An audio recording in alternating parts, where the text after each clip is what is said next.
Hi, Andy. Good morning for me and good evening to you.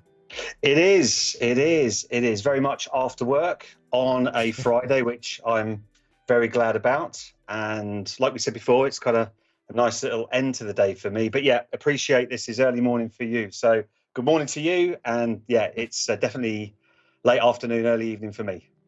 Yeah, I'm happy to get you on. Second or third time that I've had you on. I think what second or third? Second time, second Second time. time, second time. So I'm really glad that the first one was positively received because I'm glad I got a second invite back onto the show, Reed. Yes, absolutely. And I'm glad to get you back on. I know there's been a lot of developments, certainly within the Microsoft and Power BI world, that has led to quite a few new interesting topics with a lot of new features and uh, things to implement, artifacts that are available now in the Power BI service, and then ways to both utilize and basically ingest, transform, and consume data. So it's been interesting to see the all the new topics that have been coming up. And I know like Pavel at Microsoft has done a good job of putting those blogs out that kind of have been showcasing people in the community that have been talking about anything in Fabric. So that it's we're definitely getting a nice deluge of content that's coming out initially as the features are starting to solidify a little bit, and people are finding more ways to utilize them and then integrate them together in parts of stories and concepts for businesses.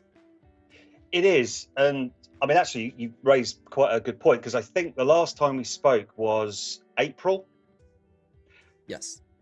and that was around, Synapse and Power BI. Totally still completely valid for the foreseeable future.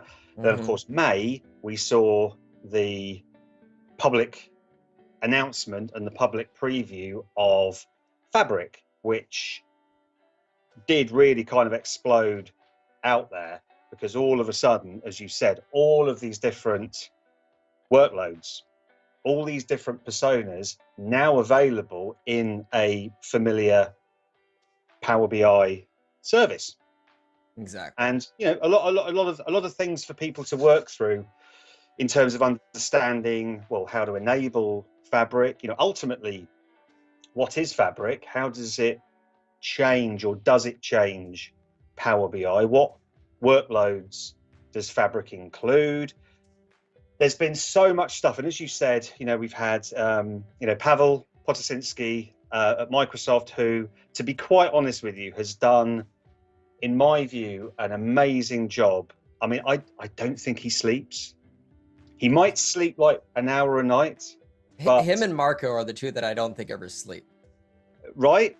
I Yeah. think that, yeah, I personally, every so often I kind of feel like sending Pavel a message saying, "Are you gonna, you know, get a few hours sleep tonight?" Because he's coordinating, as you said, all of that community content that is coming out around Fabric, and there is a lot. So there's a lot to digest. Granted, there is the monthly blog that's coming out, which is quite a, it is a behemoth in terms of a blog. It's broken down into sections.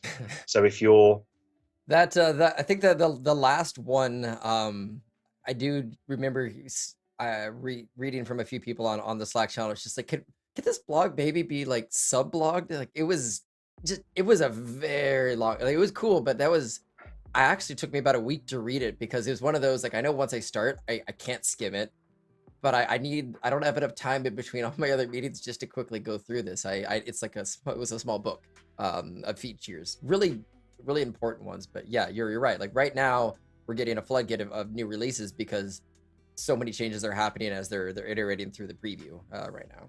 and especially right now when, yeah, as you said, we're in public preview. There's Hmm. no GA date yet, so there's a constant iteration of features that are being released.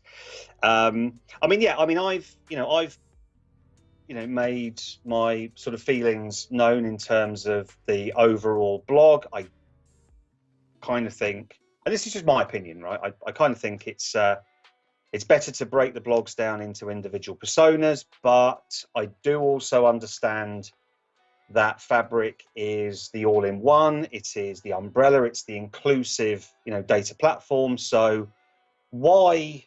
put those barriers up in terms of segregating those blogs. People who are, who have been Power BI analysts and developers for many years now have data engineering and data warehousing and real-time streaming capabilities. Why should that necessarily be bordered in terms of, knowledge sharing? But yes, so the blogs are, again, I absolutely applaud and love the effort from Microsoft. Ryan Legitimate,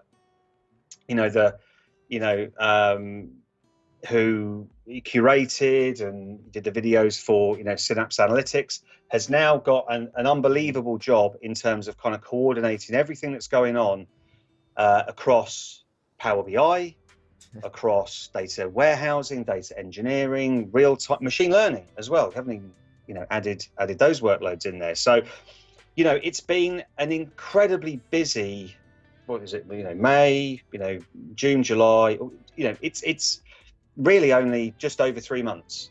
Yep. And there's been so much content out there in terms of blogs, very niche blogs as well. So if you want to understand how to use Spark within Fabric, there are blogs for that. If you want to understand what the latest Power BI enhancements that Fabric bring, there's blogs for that as well.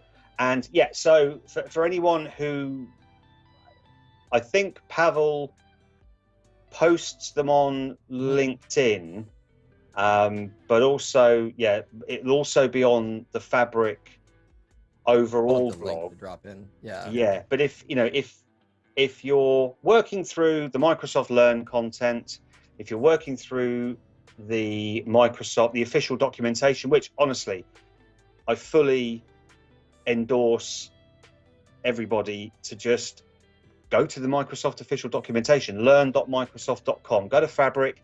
It's got everything there in terms of the Lakehouse, the warehouse, machine learning. I think I've said this before, but years and years and years ago, Microsoft documentation it didn't used to be very good. Now, I honestly believe it's probably the best documentation out there from a vendor. It's a double-edged sword for us a little bit, I think, for the fact that, like, yes, it used to be kind of shite in terms of the I'm like, this is like 3, 4, 5 years ago. Like it was very sparse. There was a couple of basic stuff on there. Some of it was outdated. Since they switched over to the GitHub and the ability to actually do contributions and all that other stuff, and open sourcing it to a degree, they also hired a lot of MVPs and other people to write the documentation. So it's nice that I can just, in the trainings that I give, like, I'll have at the end of each section just tons of links to Microsoft Docs and maybe some blogs, but it's mostly just docs now. But for that, the downside of that is there is definitely a little bit of less of a need for like paid training as a consultant, just because there is such good documentation now. So it goes both ways. I still managed to find a lot of people for that, but I have noticed overall as an industry trend, just because they've gotten so much better at direct, both video training, all this other stuff they provide on their sites. There's maybe 10 to 15% less of a need that I've seen in the market for people wanting to pay external companies to hire for those. So like I said, double-edged sword. I love that the documentation is there. Anytime somebody needs a link, I can just really quickly point them to some quality documentation. And I myself learn from it on a regular basis. A new feature comes out that I've never needed. Client asks me, hey, what do you know about this? I can go and get a full detailed piece of documentation on that. And I know it's going to be thoroughly described, that I can speak to features and limitations on something after reading something for 10 minutes based on one of the doc pages. Yeah. So, they've really done a good job, I think, upgrading their resource list over the last few years. And I think you hit the nail on the head when you said about the community side of things. So there's two things, before we sort of move on into the Fabric and the warehousing side of things, is yes, the community contribution side of things. So for example, you have from the Power BI space, you've got Melissa Coates and you've got Kurt Bueller, Data Goblin. Yeah. Yep. The contributions that they make to official, and this is official documentation, right? It's no small thing. Melissa's retiring too, and Mike Carlo is taking over her training content Yes. that she's doing. Yeah, and Kurt just posted his first official thing for Microsoft earlier this year, if I remember. He was working on that for a while, and it was like February or March. Yeah. But yeah, every time his name comes up, I continue to compliment him. He's one of the few people where, given time and effort, I could not match his content quality. Most of the time, I come across a really good article. Give me a week and 40 hours, like I could do that. But like, there's definitely times it's just like, how did you piece these two together and summarize it like in a really good way? And he does the pick list, and he does a lot of web design in his blogs too, interactivity, and that is very high quality stuff. I mean, there's blogs and then there's blogs, and then so I have absolutely no problem literally taking a blog post of Kurt's and sending it to a client and saying, right, follow this. Yeah. So they say, I got to tell him it's going to be very factual. So I'm like, no, but it's going to be, follow this. He said, you got to start with the fact that the blog is going to be called Data Goblins, but it's nerdy, but it's also the best content you'll probably read on this topic. Oh, it's also probably the most actionable.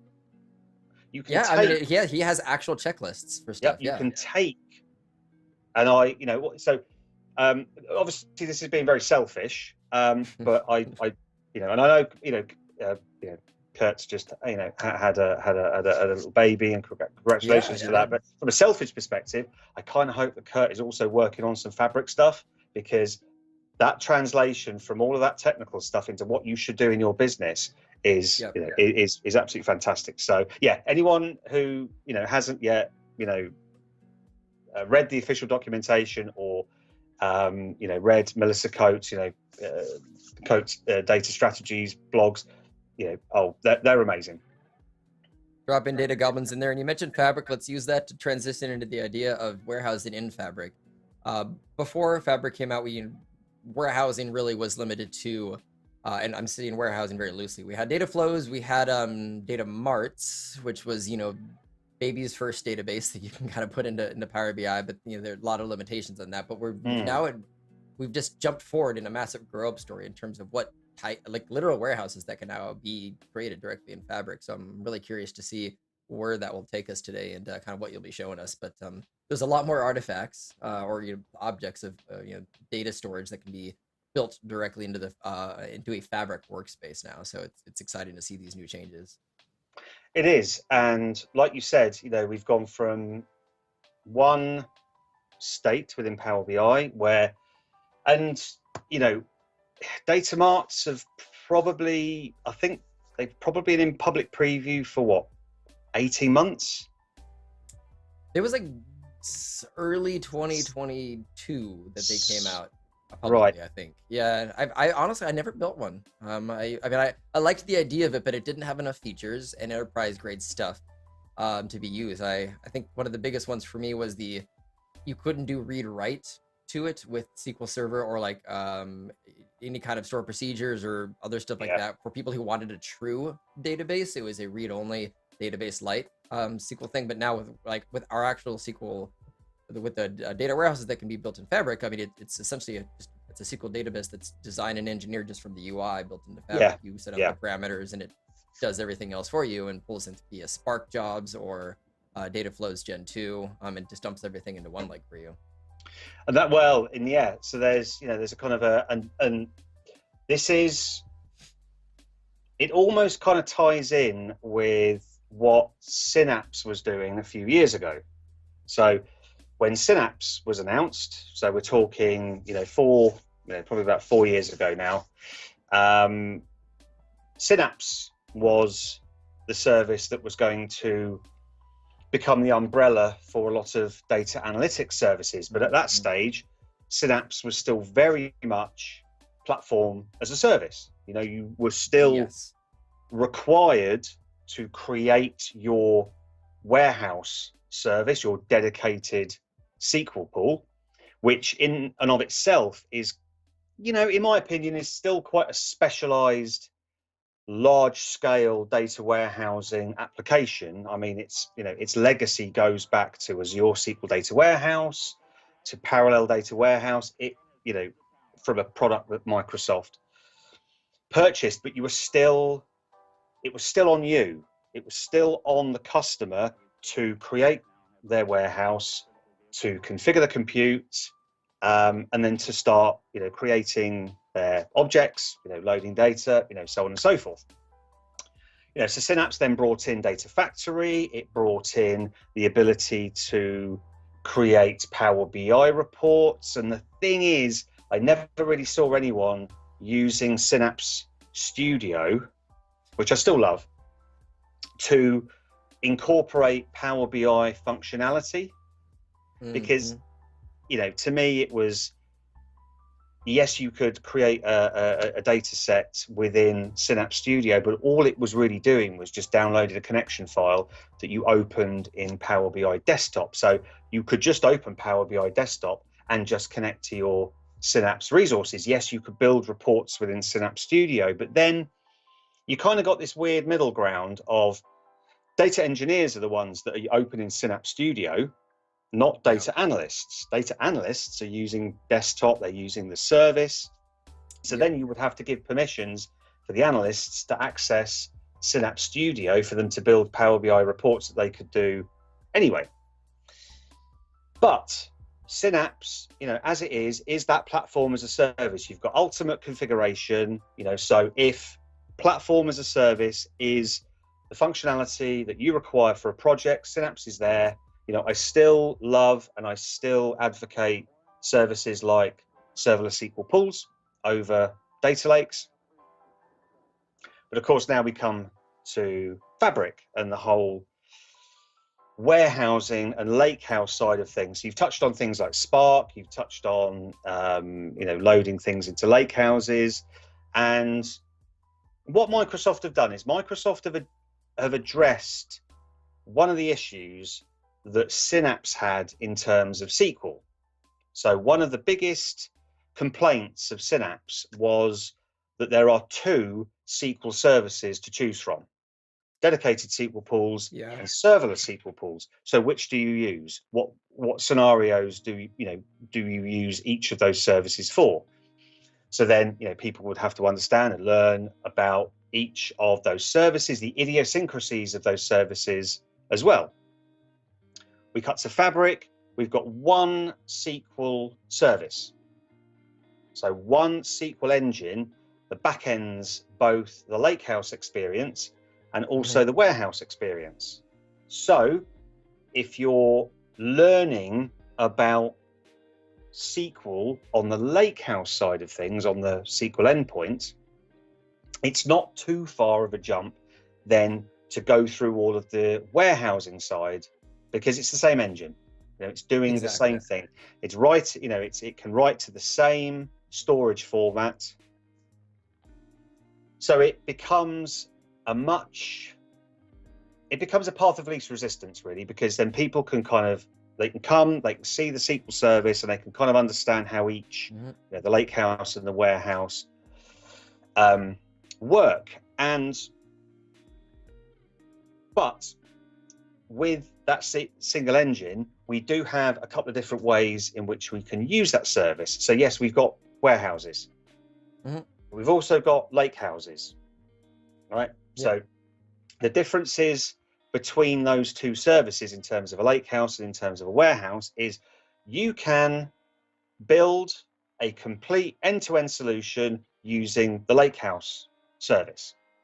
Okay, now there's a big you can skip the warehouse. Just go to a Lakehouse. Yeah, exactly. It will build a staging warehouse for you in the exposed artifacts that you see, which is actually still one thing that I've been told that eventually is going to disappear, because you get if you click add a Lakehouse, you get a bunch of these backend named staging things that show up, which I would say for the average individual, the data analyst who's making stuff in the Fabric service, can get confusing. So I'm kind of hoping that the only thing that, if you click add Lakehouse, the only thing you should see in your workspace is the Lakehouse artifact, unless you peeled back the layer a little bit more, because you don't want to clutter up your workspace with a ton of auto-generated stuff that has a bunch of string names that people are wondering, like, wait, what am I supposed to touch? Which do I connect to now if I'm in Power BI desktop for my data? Well, and there's a little joke there about the fact that Microsoft can make things simple, but you probably still need a few consultants to be able to explain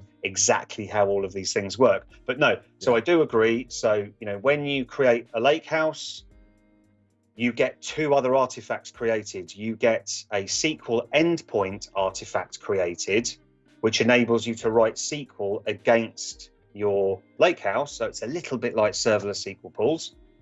And why don't we talk about this? Just in case you have anything, maybe just as an example, because we are talking about warehouses, workspaces, and Lakehouse. I don't know if you possibly have a workspace we could just show as we're speaking to these artifact ideas, just to have something visual for people to look at on screen. While we can. So are we Beautiful. Sharing? I will pop over, and there we go. Okay, there we go. So here's one I created earlier. So we've got Haven's data warehouse. It's also going to show kind of one of my personal favorite patterns in terms of loading a warehouse. But, Reed, as you were saying, we've got artifacts that get created when we create a particular service. So if we create a Lakehouse or we create a warehouse, we're going to get some additional things that get created. So for example, this Lakehouse down here, right, it is of type Lakehouse. So if I create, so what I'll do is actually, all right, I'm going to switch to the data engineering persona. So down the bottom left there, if you have permissions. And for people not familiar with that, what does switching personas do in terms of either what's visible or what permissions that person has? Just as a quick summary. Yeah, well, so what we'll do is we'll have a very, very quick look at the tenancy settings. So just for a minute or so. So if we go, so consult your local friendly Power BI administrator. Yep. And ask that administrator to go to settings, and we're going to go down to admin portal, and front and center on that tenant setting is the Microsoft Fabric enabler, right? So there's two things you've got to do. So number one, so users can create Fabric items. That is the sort of the be all and end all of being able to see these personas in the bottom left-hand corner. So what I've advocated any organization to do is, because ultimately everyone's Power BI tenancy will have these tenant settings. You'll have these Microsoft Fabric settings in your tenant, whether you like it or not. So what organizations can do is they can say, oh, well, what we'll do is we'll enable Fabric, but we'll create a specific security group and add a few users into that security group, and they will be able to see the personas in that bottom left-hand corner. They will be able to switch to data engineering, data warehousing, data science, and create those artifacts. So that's one of the things that I've advocated doing is, don't just enable it for the entire organization, because then, people are going to see those Fabric items. It's like making everybody in a workspace an admin, or giving everybody in a workspace build permissions. Exactly. 99% of people are coming to the portal to consume, not to build. And even your builders, a very small portion of them need to build anything that's outside of maybe a workspace and some reports to publish. Yeah. So I sort of advocate that sort of entire organization to be, switch on Fabric, but lock it down. Yeah, because that's what all of these tenancy settings do. All of these tenancy settings, well, most of these tenancy settings can be set to specific security groups. Yeah, which is what organizations do. So to be able to see those fabric items, yes, switch on this, but limit it to a set of security groups. But then if we scroll down, and if I can remember where we are, then we've got, let me just sort of search for fabric. Then we've got users can try Microsoft Fabric paid features. And again, I mean, I've got it switched on for my own tenancy because it's just me. But for specific security groups, again, limit the number of people that can create a trial. Because actually I saw a thread and people were discussing around, well, what happens when users create a Fabric trial? Are they being added to someone's existing trial capacity, or is a brand new capacity just being created for them? And I believe for every user that clicks the yes, I want to start a Fabric trial, a completely separate Fabric capacity will be created for them. Yeah, so you won't be sharing a Fabric capacity in terms of a trial. Yep. So yeah, so definitely sort of limit what you're doing there in terms of that. And basically what that gives you is, that gives you what's called an F64 trial, which is equivalent to a premium P1 capacity. So, in terms of, old school Power BI premium capacity, we're talking around a P1, which is about an 8 core capacity. So that's what you get in terms of these trial capacities that you're creating. What you can do, and just very quickly, what I will do is, I'm just going to log into my own portal, because from a production perspective, yes, those P1 capacities, those F64, those F128s, so on and so forth. Yeah, totally use those for your production workloads. However, for development and test workloads, we do actually have the ability to create Fabric capacities, which is just compute. It's all it is. It's just an enabler of Fabric within Power BI. So what we can do is, so here I've actually got 2 capacities here. So if I select one of those capacities and go into change size, so for example, that F64, that's a P1, right? That's a premium. Now, just ignore that cost in terms of 7,970. That's not what you're paying for a premium P1. This is pay-as-you-go pricing, which, as we know, pay-as-you-go. Yeah, exactly, because it's all on consumption. The storage is cheap, and I mean, if you have a terabyte of data that's being stored in one lake and 5 users looking at it a month, you're probably not going to be paying that much for a consumption cost. Versus storing 100 megabytes or maybe like a couple gigabytes, but you have 5,000 users a month. Yeah, you're going to be paying a lot more. So it is really just off of the people. It's the CPU and RAM, the compute cost. Exactly, and exactly. You've touched the nail on the head. This is the compute cost, really. But as you've probably noticed, we've got some really, really low cost Fabric computes. I think some people were saying it was as cheap as it's like between like 150 to 250 pounds or dollars per month for a small business, just to have all the Fabric features turned on, essentially. Yeah, and of course this is 24 hours, 7 days a week.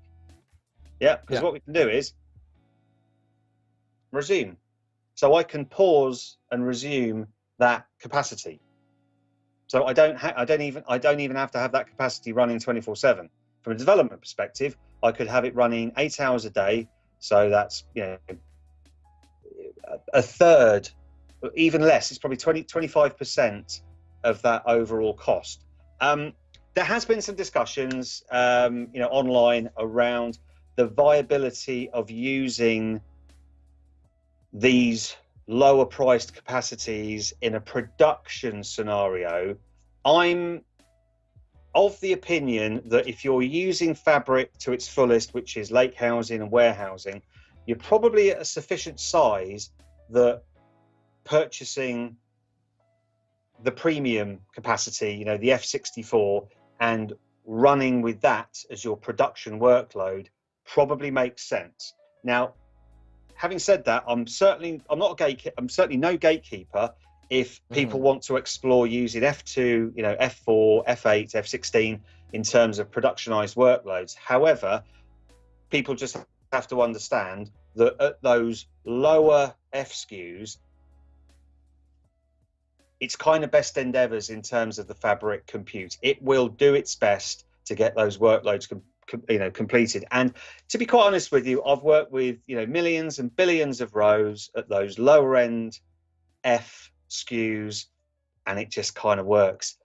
What happens is it's all about scaling out. As soon as you've got multiple workloads, as soon as you've got multiple users all Hmm. doing things at the same time, those lower SKUs are going to struggle. Yeah, so Well, it's all about that kind of scaling out. and there's probably more technical conversations than we need to go into for this stream, but there is some still to a degree like auto scaling that's happening and parameters that you can adjust to determine how much increase you want it to go in terms of what it's going to be charging you per hour or per day before it starts throttling or ejecting models from some of the storage and everything else, and you get like the reports work, but they're just going to chug along a little bit more with that. So you have an ability to set your ranges on what your min and max costs are going to be, and allow for some auto scaling to happen within the Fabric service. Yeah, I mean, yeah. So I think with and you know, I think you raise a good point in the whole kind of auto scaling and throttling side of things, is that for anybody who wants to understand what Fabric is doing in terms of this whole throttling and in terms of bursting and smoothing, which we'll talk about briefly before we cut into the warehousing side of things, Mm-hmm. is it is literally the same concept as Power BI smoothing. You know, Probably all the so stuff that it was done in premium capacity. yeah, exactly. So Yep. all of those concepts in premium capacity, in terms of, you know, Microsoft are not going to punish you for occasionally going above what your capacity is capable of. They'll let you borrow some of that compute.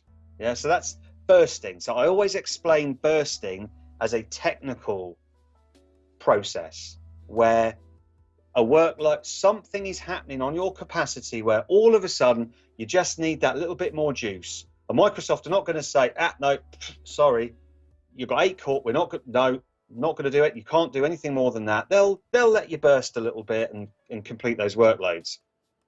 The smoothing aspect, I think, is the kind of clever bit. And I always explain smoothing as a kind of usage and billing process, because with smoothing, all it does is it just takes that spike or those few spikes that you've had when you've bursted, and it'll just average that workload out in terms of usage monitoring, not in terms of when it's actually being run, because that workload is running at the time that it's, you know, Yep. it's being run.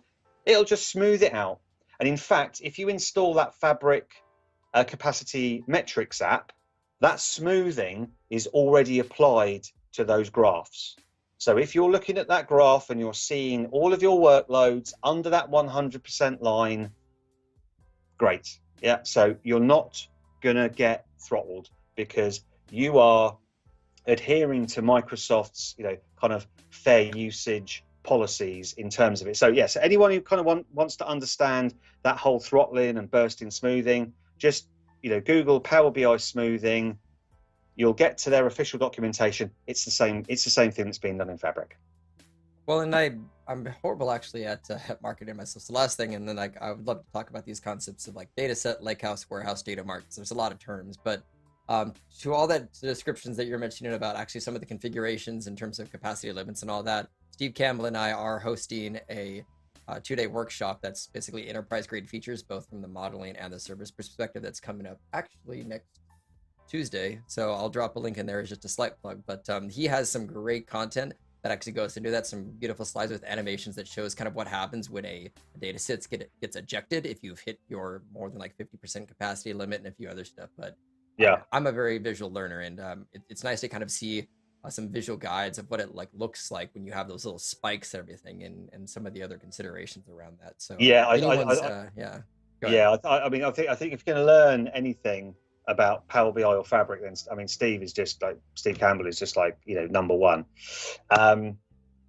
Anyway, Cool. so we jump into some of the warehousing creation, Yes, really. absolutely. Yeah, let's do I it, think because there are so. like Yeah, quite a few things in front of us here. So let's take a look at that. yes. So there are some artifacts that should sort of automatically get deleted. But look, so from a very basic perspective, yes, I've got Fabric enabled. You know, I can create Fabric artifacts. I can create a workspace. Yep. So it's the same thing that you would do in Power BI. So look, what we'll do is we'll just very quickly go through this in terms of what we do from a warehousing perspective. Right. I've actually got a domain set up. You know, it's probably out of the scope, but domains, again, really excellent way of grouping things together. However, from this New workspace thing too. perspective, Multi-domain management is it's a nice new integration that a lot of enterprise clients have been begging for years. oh, I wish it was there from day one. You know, it's been really good. But from if we go into advanced, right, here is where we can choose the license type of our of our workspace. So obviously you're going to see trial if you've enabled a Fabric trial, but yeah, you know, I can just create a regular Power BI Pro workspace or a premium per user. If I had activated those Fabric capacities in the Azure portal, I would actually be able to see them here and assign a workspace to those capacities. But you know, we've got our trial capacity, so I can just apply, and I've got a Power BI workspace. Yeah, just a regular Power BI workspace. Then from those artifacts creation perspective, yes, I've switched to, you know, data engineering, right? So what I can do is I'll just go back to that that workspace,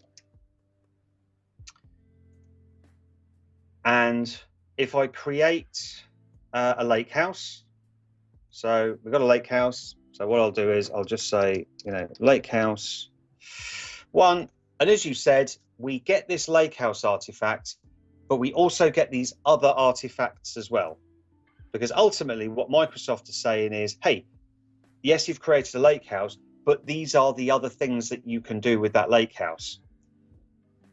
Synonymous with the Lakehouse is this SQL endpoint. Now, I'm not really a fan of having the SQL endpoint as a separate artifact, because I kind of think there's a bit of confusion there. Basically, if I open up the Lakehouse artifact, right, this is the area where I can, and I won't do it now just because of time, but what we can do is we can ingest data from external services. We can put it into our Lakehouse, which is underpinned by a service called OneLake, which itself is essentially, you know, a supercharged Azure Data Lake Gen 2. And it's that OneLake concept that permeates all through Fabric. So it doesn't matter whether you're creating a Lakehouse, a warehouse, real-time streaming, all of that data is going to be stored in that OneLake, you know, in that data lake service, and can be accessed by all those services. Yeah, so that's one of the real benefits of all these individual services, is they still have that common storage layer. But what I can do is I can ingest those files and I can create tables. And the way that I can query those tables is through the SQL endpoint. Yeah, so if I go up into that top right-hand corner, then I can switch to that SQL endpoint. What I'm going to do is I'm going to go back to my Havens data warehouse workspace. We can kind of see it in action. Is that I did create a Lakehouse. So there we go. We've got a Lakehouse. We've got that SQL endpoint that got automatically created. Yep. But as you said, we also have a data set. So we've got a Power BI data set that automatically gets created. Now, as you said, in some respect, we may not want that to happen. Yeah, we might just want a Lakehouse. We may not even want the SQL endpoint. Yeah, our Lakehouse could be for all those data engineers who want to work with Spark, and that's all they're doing. Yeah, so they're just working with Spark. Yeah, and you know, a full end-to-end solution can be built through the Lakehouse in Fabric. So hopefully at some stage, you know, things like that will change. It was also still like, I mean, that was kind of an inherited thing that came with data marts, the automatic tabular model that was built on top of it for consumption. And at the time with that one, the reason for that is if you wanted to quickly just look at your data, like that was the only way to just instantly take a peek at kind of the stuff behind it. But now, because you can run actual SQL queries and all this other stuff directly against your warehouse, I do think that when you create these, there should be a toggle to say whether or not you want an automatic data set created, or at least let you go delete it. And I actually haven't looked at it, but if you click the ellipses, can you delete just the data set, or is that a permanently attached thing? It's permanently attached. Yeah, some of those will give you an option to delete, and then also one of those that I could use a bit of polishing is you accidentally delete one object, it's going to delete all the dependent objects related to it as well, sometimes too. Because that's the thing is, a lot of times when you're creating a Lakehouse, that Lakehouse is going to contain, you know, a whole bunch of data, a whole bunch of tables, and it's not necessarily relevant that a data set that you're going to expose to the business to build reports from will have all of those tables in. So from within a Lakehouse and from within a warehouse, you can create custom data sets. And, you know, I'm kind of loath to say custom because they're just data sets where you can then choose the tables that you're gonna use.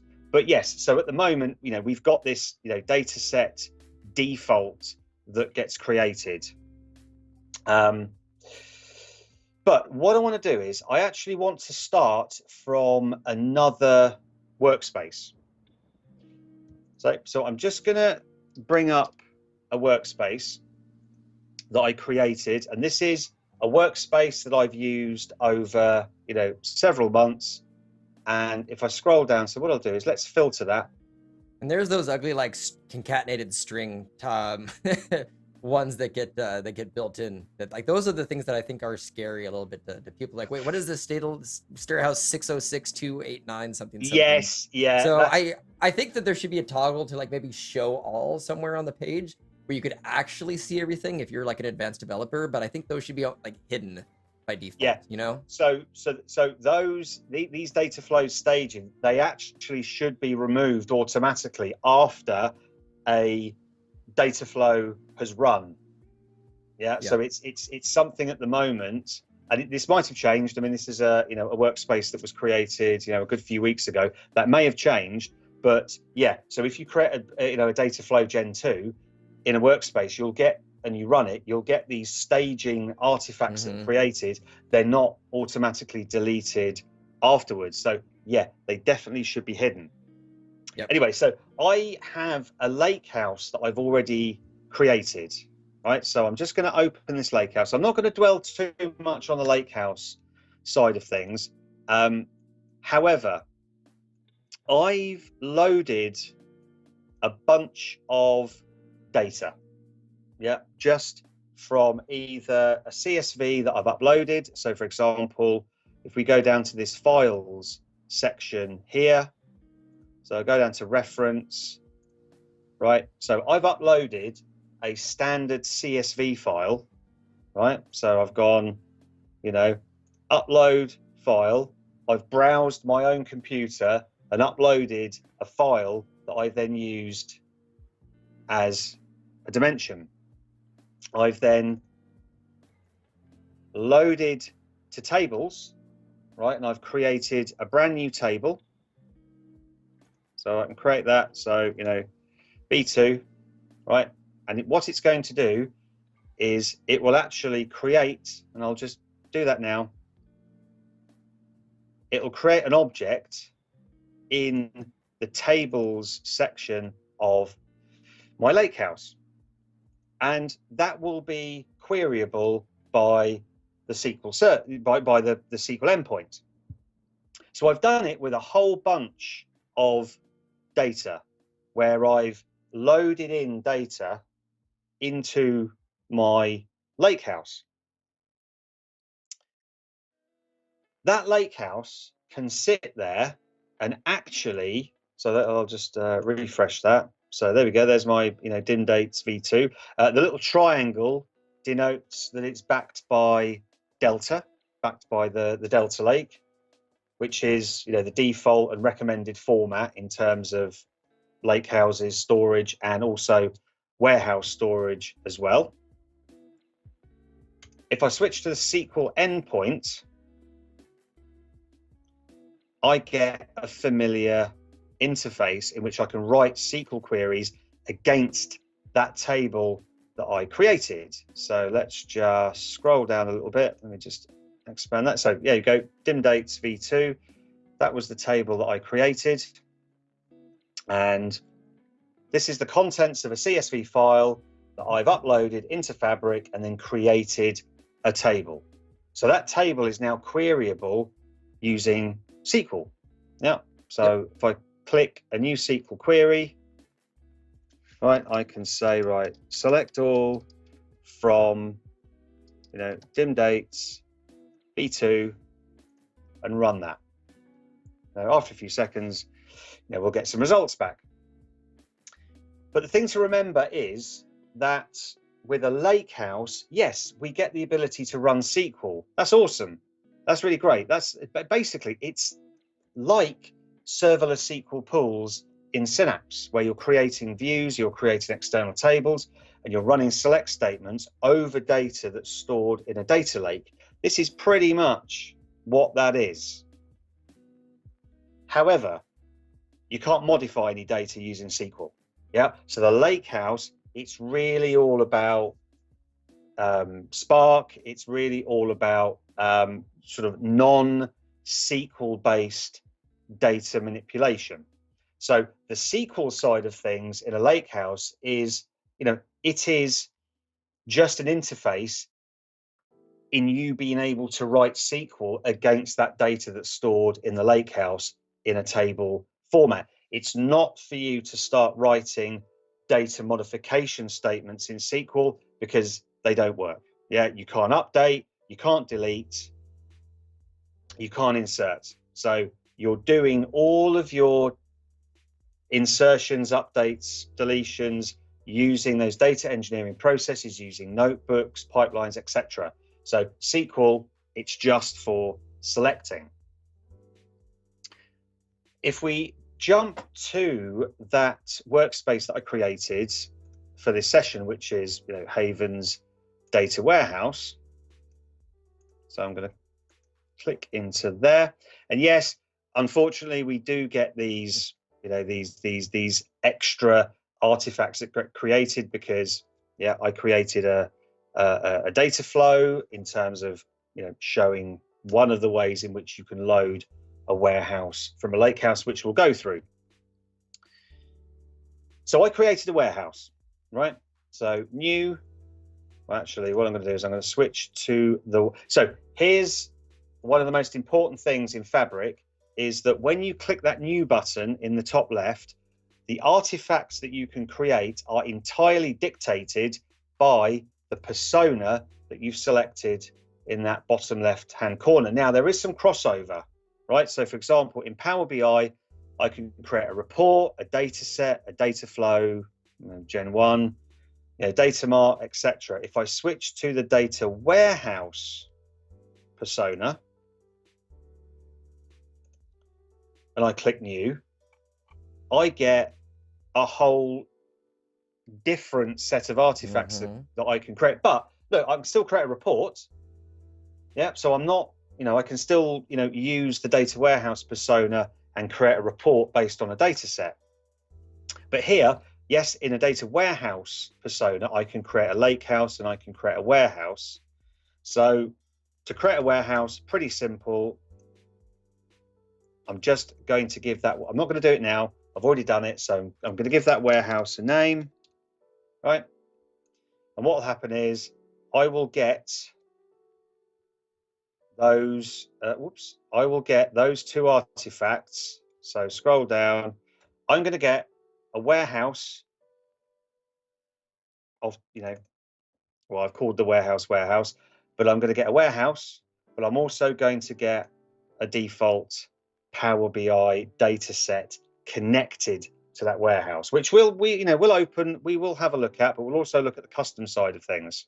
Right. So yes, we get the warehouse, but we also get that automatically created data set. Now, one of my favorite ways of being able to create a warehouse and access data from all over the rest of my Fabric interface, or sorry, all the rest of my Fabric workspaces, is to create a lakehouse. But that lakehouse is not going to contain any data in and of itself, right? If I open that lakehouse I've created, you can see some tables, right? So we've got a dates table. So that's just going to bring back a preview. Give it a few seconds. As I said, unfortunately, I'm on a 4G interface at the moment. I've recently moved house, hence why the background looks a little bit different and a little bit sparse. Broadband is coming next week.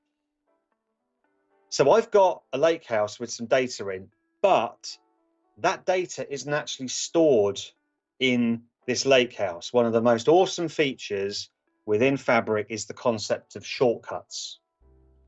Yes. I mean, the whole point of Fabric is, well, one of the major points is the reduction of data movement. Yes, is, and I have this conversation so many times with various different people. It's like, what's the best way of reducing your ETL or ELT load times, reduce the number of layers that you're loading that data through and into? So that original Fabric Lakehouse workspace where I had all that data that was loaded, I can create a shortcut. So for example, if I go to my Lakehouse, go to tables, I've got a new shortcut feature. I can open that.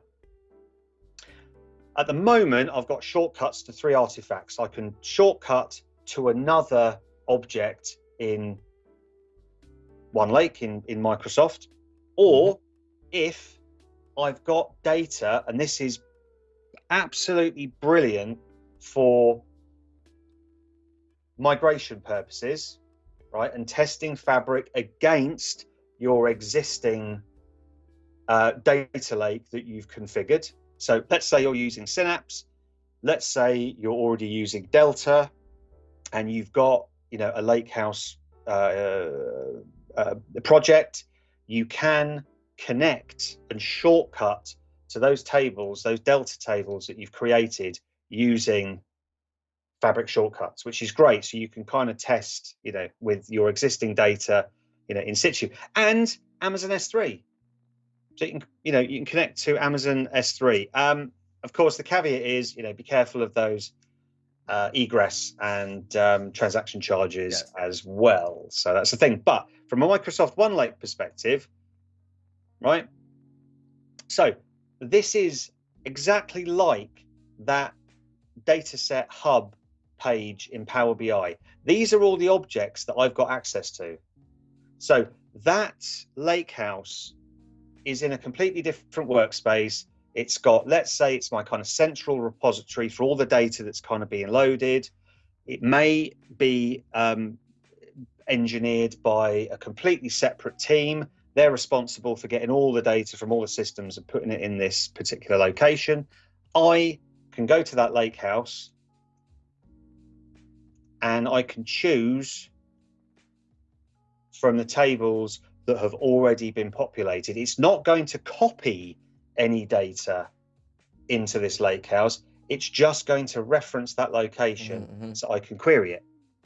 It's just allowing you to have all the relevant data within any particular Lakehouse scenario, just rather than having to, if you're building out a data set, grab it from Lakehouse A, then connect to Lakehouse B, then to connect to Lakehouse C. If you need something that re-centralizes data that's coming from a few different sources within one lake, this is a reorganization. Yeah. As you said, there's no movement of it. It's like a shortcut on your computer. You're still connecting to the same file and location, but you don't have to go spend a longer time finding the data in all these disparate sources. Exactly.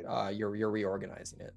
And it's underpinned by that one lake. It's underpinned by that storage mechanism that's accessible by all the different services, right? So ultimately, when I create that shortcut, this data that you see right now, and of course the icon, right, has that little kind of dash in parentheses, which indicates it's like a little chain link. Yeah, it's a little link in the chain back to that original data, which means I'm not moving data around.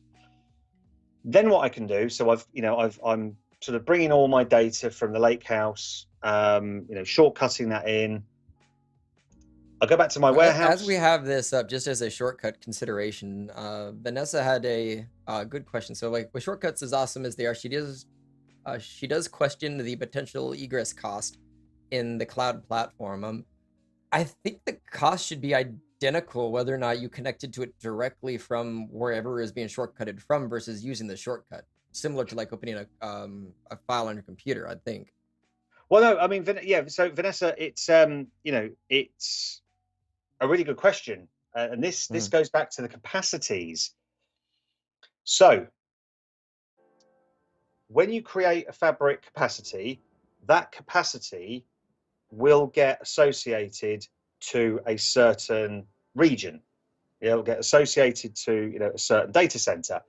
That one lake attached to that single capacity. So if you're creating multiple lake houses, warehouses on that single capacity, then there's no egress charges because it's going to be in a single region.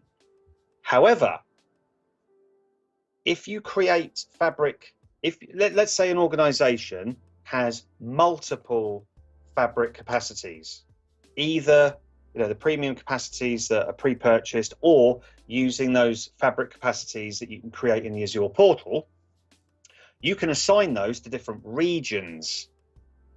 That will then mean that Fabric capacity, the storage, the one lake, is actually in a completely different region. So if you do have two Fabric capacities, and you've got a Lakehouse on one capacity and a Lakehouse on another capacity, if they're in different regions and you create a shortcut, yeah, there's going to be egress fees. I think it's just regular. Okay, that's a very good point on that one, especially when you're dealing with those large tenant multi-domain scenarios and multiple locations. Then yeah, okay. Yeah.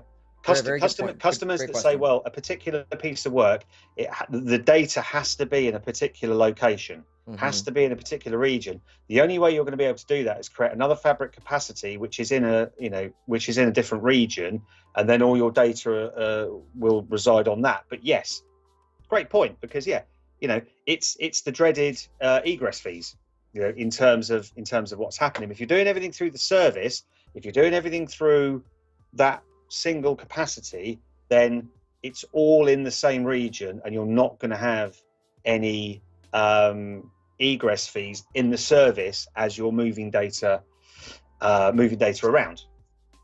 But anyway, so those shortcuts, basically I've created shortcuts to, let's say I've got a centralized piece of data that I can use for my date dimension.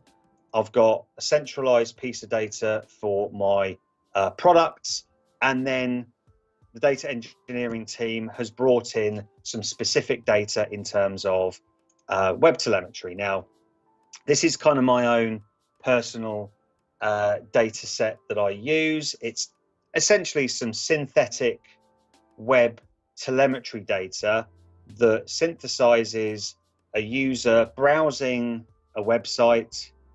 Maybe they've purchased a product, maybe they've put a product in their basket, maybe they've just viewed a product, right? But it's basically, it's logging, the date when they logged onto the website, the products that they browsed, and the action that they took. It's just some fact data, but I've shortcutted that into that Lakehouse, within my workspace. So if I go back in my warehouse, now this is where things move away from the shortcut perspective, right? So when you load a warehouse, you are copying data, you are moving data from a location, and you are making another copy of it in your OneLake. So this is not a shortcut process to your Lakehouse. You are taking data and you are moving it. Yeah, you are moving it, transforming it, and landing it somewhere else. So warehouses are usually the focus of the gold layer in a medallion architecture. And this is about also the personas that will be using Fabric. So we touched on the fact that Lakehouses, you can use SQL, but you can only really select. You can read data, you can't modify data. You can't build any loading processes using SQL on the Lakehouse. The Lakehouse, amazing for all that data engineering, Spark, so on and so forth. Build, entire solutions just using the Lakehouse side of things. The warehouse side of things, that's where the SQL persona comes into play. So let me just refresh that. That's not. I'm not getting that warehouse back. This is where the SQL side of things come into play, where you can insert, update, delete. You can create stored procedures, views, tables using familiar SQL syntax. Now, not everything is available yet. So things like the merge statement. So for people that like using the merge statement to insert and update dimensions, no, there's currently, no support for merge at the moment. So insert updates, things like identity columns.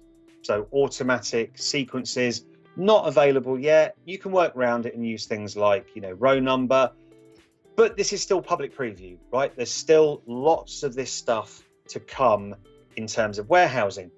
But what I want to touch on is the fact that I'm just going to delete that table actually. So actually I can right click and just drop that table. It's not essential I drop the table, but you can see that I can just right click an object in the interface, and I get some options in what I can do with that object. And I'm sure as they continue to add code GPT into this stuff too, writing all of those will continue to get easier and easier.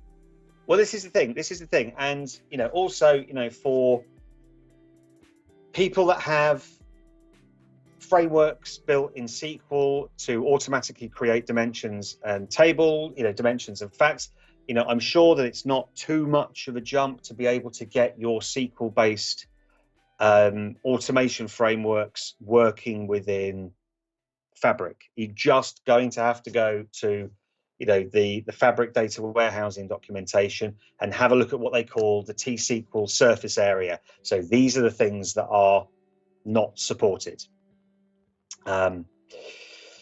But for those organizations, those teams, those people that are predominantly SQL based in terms of creating their data warehouses, this is where you can do that. So I've got some queries that I've created, right? And by the way, I don't know, I'm looking at the time here. You can connect using Management Studio and Azure Data Studio, SQL clients, because if we have a little look at that settings, we've got a connection string. That connection string is basically like connecting to a server. So you put it into SSMS, you put it into Management Studio, and you're going to be able to connect to your Fabric warehouse as if it was just a SQL database. All right, so I think that's really, really powerful as well. But if you go into some artifact creation, right? So all of this here is going to look familiar for anyone who's used SQL to create objects. Look, we create a schema. So I can run that. Give that a few seconds to run. And then if I scroll down, I've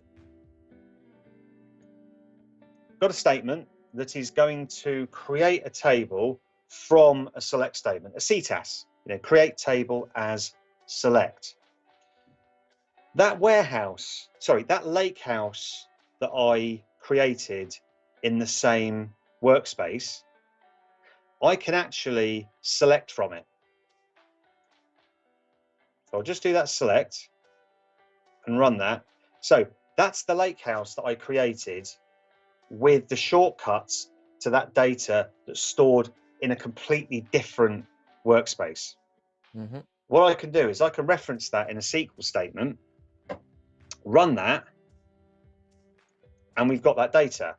So from a warehouse artifact, I'm going to load from the lakehouse that I've curated all the things that I want into my warehouse, but the data hasn't moved. It's all in a single location, that original lakehouse. This is what I love. Yeah. But so what I can do is I can create a table. So I'm going to create a table for my date dimension based on that data that's stored in a lakehouse. So I'll run that for a few seconds. I've got the same for products. So again, I'm going to create a table. So CTAS, so create table as select. I've selected the columns that I want from that lakehouse. Run that. That's going to ingest that data. And this is all underpinned by the Delta format. So it's all Parquet file. And actually, while that's running, I'm going to open up File Explorer on my computer. I've installed the OneLake Windows client, and look, there's my workspace, Haven's data warehouse. Nice. All right, there's my warehouse that I created. All right, files, tables. So go into tables. All right, DW. All right, these are the things that I created earlier, and I actually deleted from the service. But in terms of dates, so if I go to dim dates, hey, look,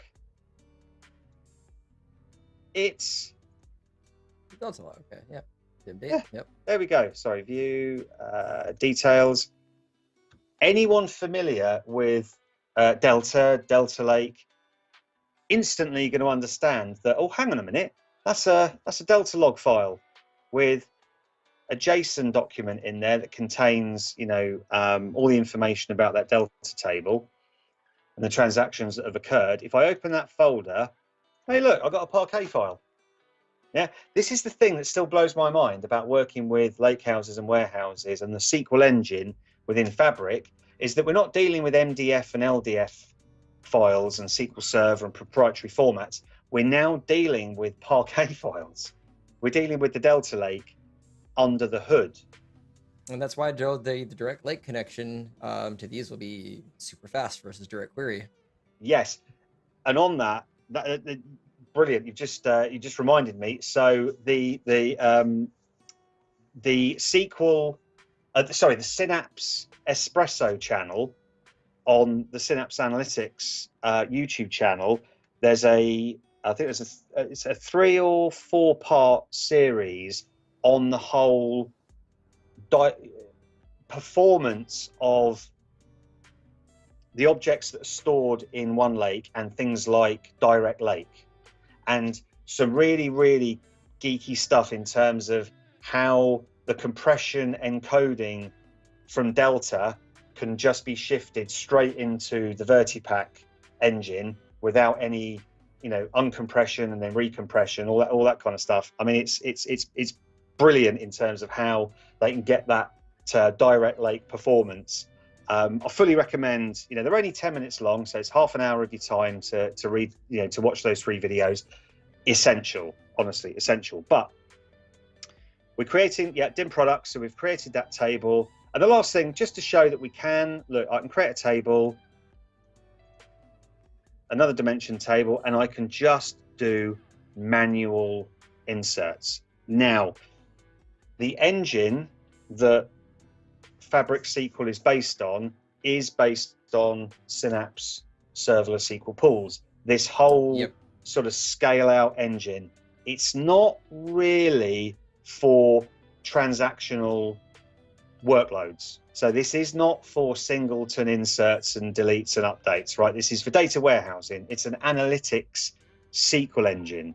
SQL Server is still that amazing product that can do every workload, right? It can do all your transactional business line of systems. It can do some data warehousing, all those sorts of things. Anybody expecting sort of a high level of performance in terms of doing single inserts and updates and deletes, look, you're not going to get it. It's not the service for doing that. It is a warehousing service, right? It's an analytical service, but I can still, you know, I can still insert into that table. So I'm just going to run that insert now. And look, you know, on a SQL server, that insert statement will probably complete in milliseconds. You know, we're waiting quite a few seconds just to insert, you know, a few rows. But we've got those tables there, right? So if I, you know, refresh,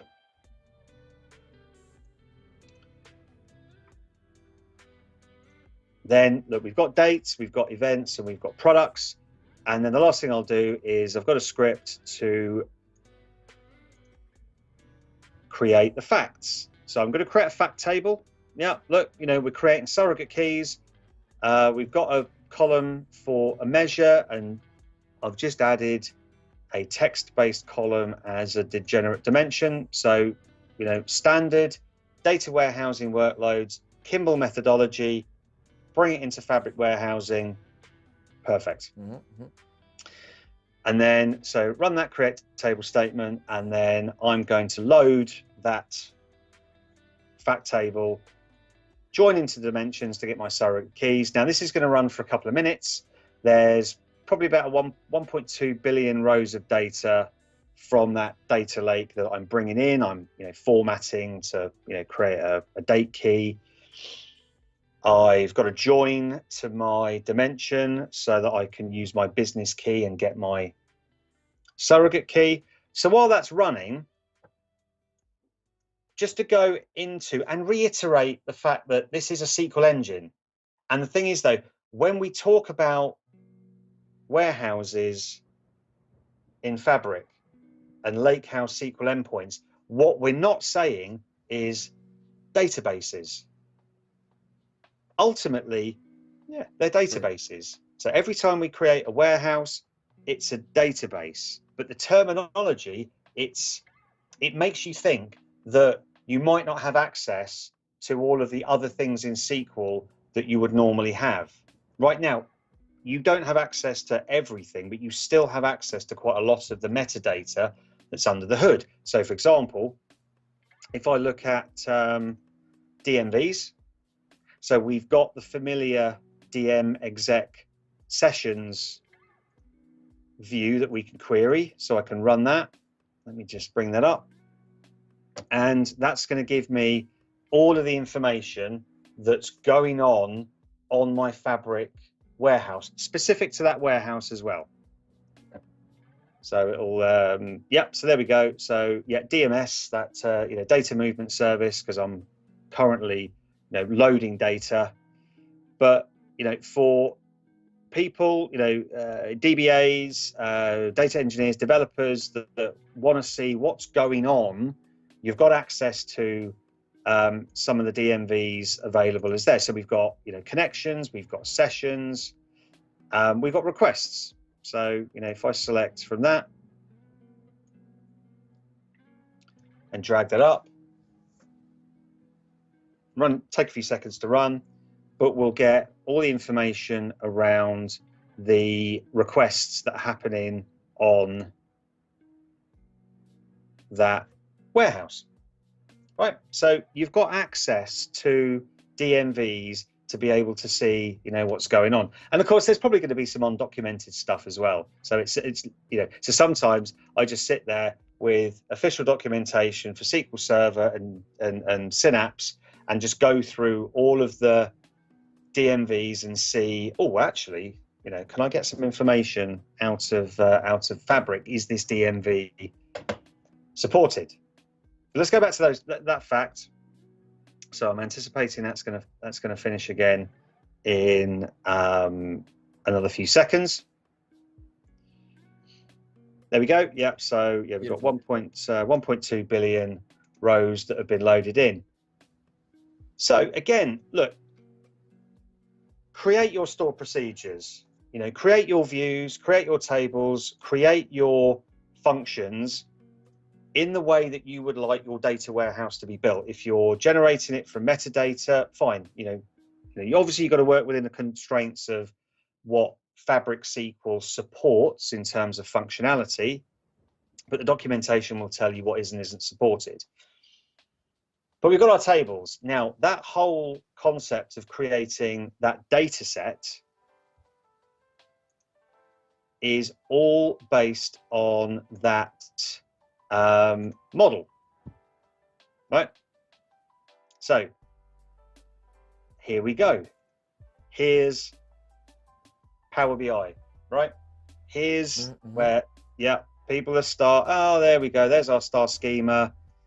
Right, okay, we're now in a familiar interface. We can take that event type key, drag it over to our event type key in our fact table. Right, I am going to assume referential integrity. It's going to do a bit of analysis, but to be quite honest with you, it's one to many. It's going from my dimension table to my fact table. Yeah, we'll skip that because I don't need it validating, actually. Make that relationship active.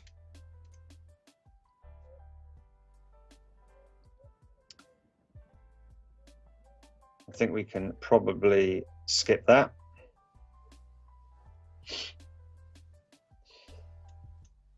But ultimately, that way you can just set up, you basically set up the data set that you'd be connecting to with via the direct link connection. Well, so you do raise a good point. At the moment, the direct lake functionality is not supported in Warehouse. Not for only for Lakehouse. Yes, so yes. Only for Lakehouse. Now, I mean, this is so I think about 2 or 3 weeks ago, I just it's probably longer than that actually, because August has been sort of holidays and moving, all that kind of stuff, where I was testing the performance between Warehouse and Lakehouse in Power BI. And yes, Lakehouse is quicker in terms of this direct lake functionality. But to be honest with you, the data warehouse wasn't too shabby.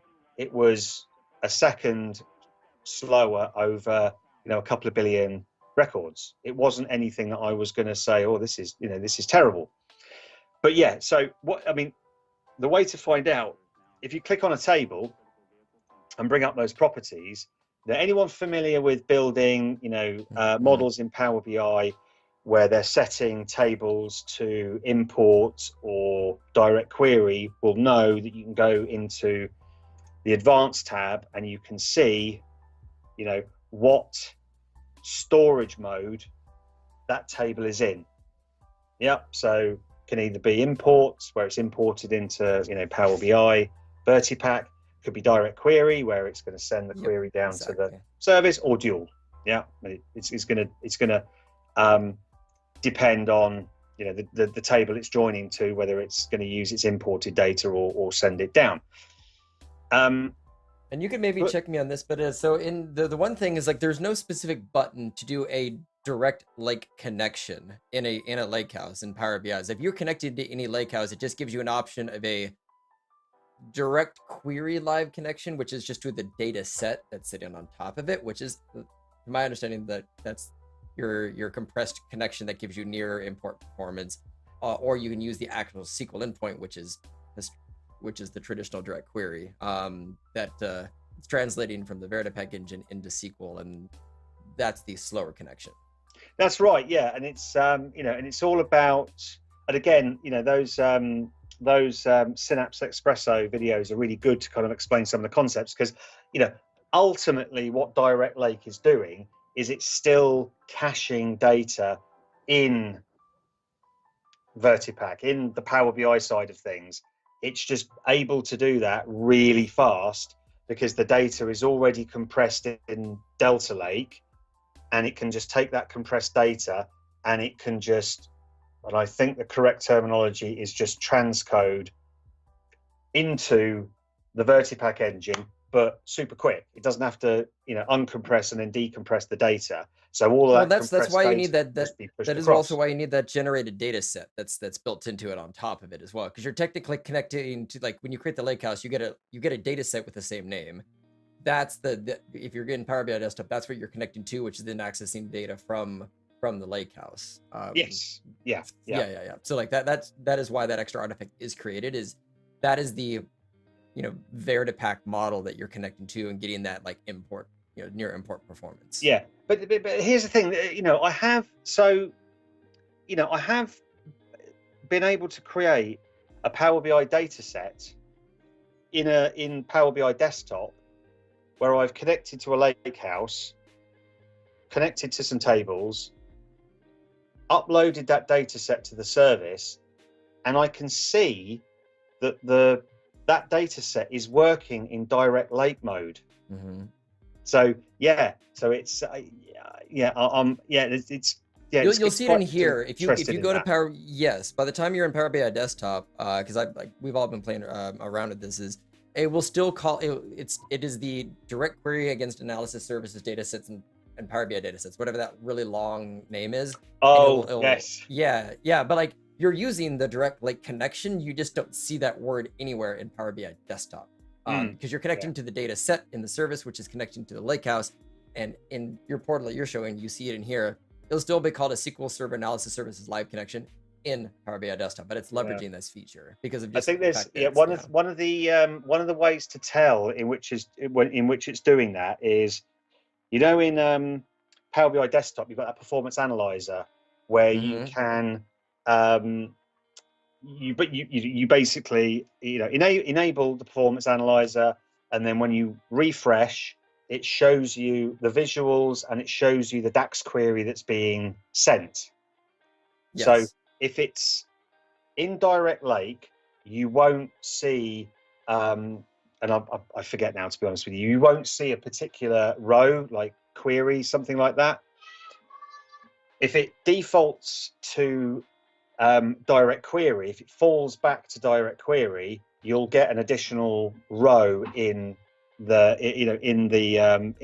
performance analyzer, which gives it away that it's fallen back into, you know, direct query mode. And that's, you know, and that's because what it does, I think it takes each, you know, so if you select a column, it's taking that column and it's moving that entire column into cache. And sometimes it's not able to, you know, it's not able. Anyway, so we'll do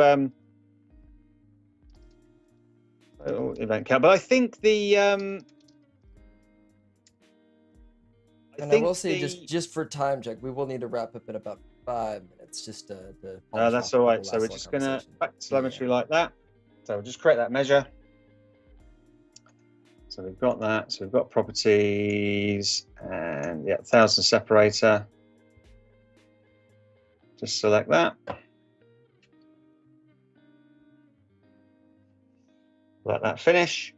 And then, let's just build a report. So whip that out. And that's going to expose that data model. And bearing in mind, so this will be in direct query against the warehouse. So this won't be, this won't be direct lake mode. So we'll say total event count, bring that back.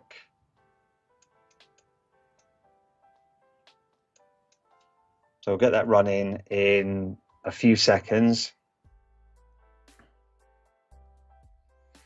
Let that come back.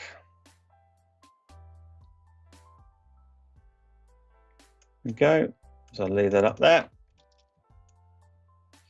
Bring that total event count back, and then we'll drag on, let's say, the event type. Drag that on there. Still pretty zippy. Yeah, and the great thing is caching. Yeah, so this is literally this is cold start in terms of hitting that warehouse for the first time. And of course now it's all, there you go. So event count, I mean, yeah, there you go. It's all just beautiful. I mean, if I, the last thing I do, if I just bring that total event count on again, switch it to a line chart, and then bring the individual date. All right, it's going to take, it's good. Well, there you go. So click that, whoosh. Yeah, so that's direct query functionality. That isn't even the direct lake functionality, and it's still pretty zippy. The data movement reduction, I think, is going to be really powerful for all this stuff going forward, and just being able to park these in either warehouses or in lakes between the two. And you can use any combination of. You can go from warehouse to lake. You can go directly to a lake. I have parallels that I consider to be with deployment pipelines. You can have dev, test, and prod. You can have just dev and dev combined and test into a single one, going directly into prod. So you can have as many steps of your data movement, or as few of them as you need to, given whatever scenarios you have. If you already have a SQL database sitting in Azure that your company's been managing, unless you have a strong need to migrate it, you don't necessarily need the warehouse. Then you can just start putting the stuff into the into a Lakehouse, just getting your data over there, and then just using that as a central repository to start accessing across all your reports. Yeah, use the persona, use the experience. This is going to be the most useful for your organization and your setup.